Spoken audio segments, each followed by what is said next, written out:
Hi, welcome to Revive Ministries. It's exciting. The whole month of March, we're commemorating the 100th episode, and today we have a returning guest. I would say a veteran of the podcast, Michael Jones. I'm going to bring him up here. Welcome, Michael. I wanted to bring back some of our returning guests, and 100 episodes. That's annoyingly consistent. So I appreciate you being part of that. Before we begin, Mike, I just want to share with those who are listening, if you are in the United States, the crisis hotline is 1-800-273-8255. I encourage you to know wherever you're at, wherever part of the world you are, to find what resources are available. Michael, I'm going to ask you a few questions, if that's okay. It's, just a little shock, I think, what do they call it? A bullet round, when they have that one round, the speed round, in the game. I don't know what they call. Like, it's just a couple questions, but really, just some of the themes that we've been talking about. So the first question, Mike, is why must we forgive ourselves and others to truly find healing? Well, I believe that you got to forgive yourself, because if you're not at peace with yourself, then you can't really be at peace with others. Yeah. And also, some people view forgiveness as the other taboo F word. Yes. Yeah. But when you forgive somebody, it's for yourself. Yes. In the end, it's not for them. No. But we do forgive. We may not forget, but if we forgive, we can move on and say, I'm putting this behind me, and I've learned my lesson. Yeah. And I feel like it's part of the journey of healing. It's different in recovery how that comes. But I never felt when I held on to not forgiving. It doesn't really go well, at least from my experience. Next question: how important is our connections in recovery? There was in the video it says we are not islands. So on that thread, Michael, how important is connections in our recovery? Well, connections could be very important because, like you said, we're not islands. And even if we were islands, there are still people that come and go to the island. So, so it's important to have, these relationships and be able to, when we want to have solitude, not isolation, but solitude. Yeah. So that's important, I believe. I think it's different between being alone versus loneliness. I don't know. There's there's also the boundaries thing and having that moment for yourself to reflect. I think it's very healthy to have those boundaries. But moving on to the next question, what lessons did you learn in 2020? Honestly, I just asked you about forgiveness, talked to you about a little about connections. But wherever you want to go with this, a lot of lessons can be learned from 2020. What have you learned?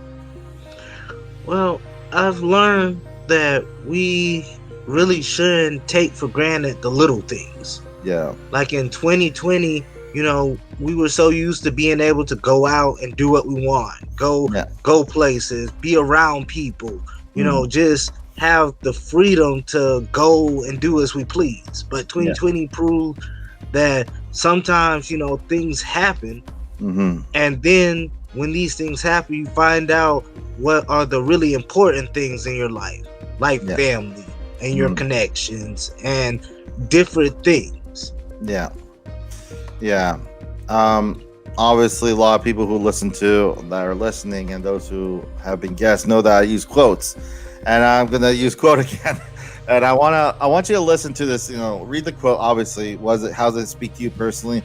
But what lessons do you think we could learn from this quote? And it's kind of rough around the edges, but I like it. It spoke to me, and I thought you could kind of dive in your insights. From Dale Carnegie, it says, "Inaction breeds doubt and fear. Action breeds confidence and courage. If you want to conquer fear, do not sit home and think about it. Go out and get busy."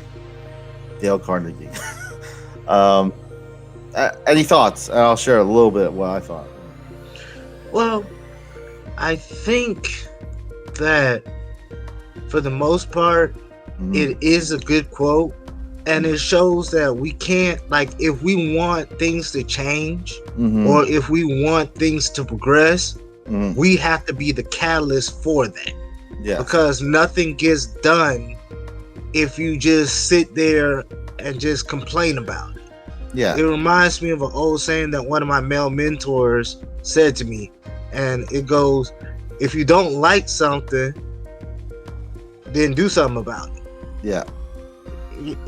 If you don't go and try to actively change it, and when we talk about change, we're talking about things that are positive, Yeah. because some people might want to change for the negative, and Yeah. that's never good, or they may want to change too much. Yeah. But I believe everything in moderation, and Mhm. everything as long as it's positive, Yeah. would And be good.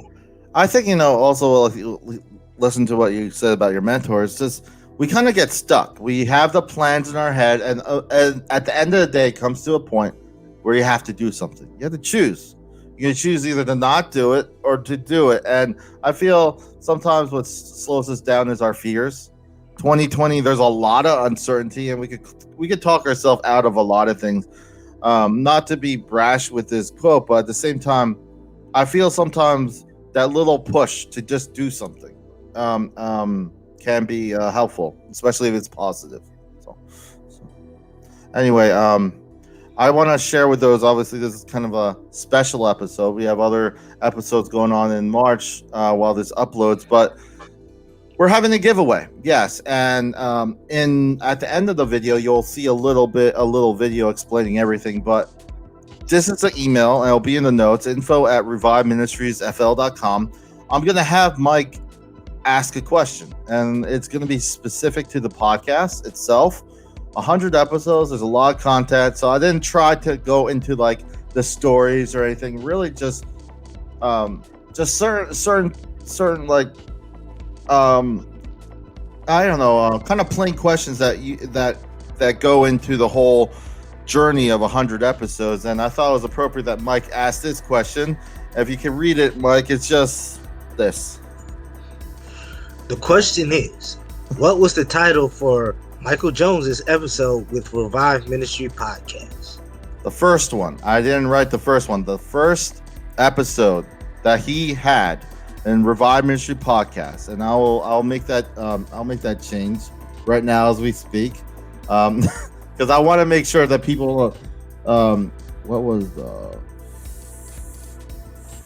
first? Sorry about that, but I want to make sure that people know that this is the first episode. I'll put it in the notes, but just so people know, it's okay. Let's see. What was the first episode title for Michael Jones' episode with Revive Ministry Podcast? And one other thing is when this ever uploads, you do not submit your question answers until March 31st, the end of the month, and the whole day is where we're getting all the answers. And by the next day, we'll tell who the winners are. There's going to be at least 4 questions, and if you get them all right, there's all these giveaways. There'll be more information as we get closer to it, but when this uploads, you probably should have a lot of information ready. But at the end of this episode, you will actually hear more, and obviously the email. But March 31st, put that in your calendars. That is when you can submit your answers. But the question again, I'll put it on the screen. What was the first episode title for Michael Jones' episode with Revive Ministry Podcast? Michael Jones, it's always nice to have you. You're a veteran in the podcast. I hope to have you back more and more. Thank you again, Michael. And this is just a short, like I said, commemorating 100 episodes, and I'm hoping to get more milestones as we keep progressing forward. Again, thank you, Michael, and until next time.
Hi, this is Revive Ministries. A little information on the giveaway. At the end of this episode you just watched, there was a question, and by the end of the month you should have 4 questions. And on the 31st at 1 a.m. Eastern Standard Time, you can submit your answers to info@reviveministriesfl.com. The first one with 4 correct answers will get a prize, and as we get closer to that time, we will give you more information on the prizes. But I just want to make note of the date. So if this is the beginning, the first Sunday of March, you cannot submit your answers until the very end of March 31st. But I'm excited. It's 100 episodes, and I couldn't do it without your support and all you who are listening. So thank you. And I plan on continuing on and crossing other milestones in the future. If you are listening and you want to reach out and know more about Revive Ministries, you can always go to the website if you haven't already. But like we say, stay safe, and thanks for listening.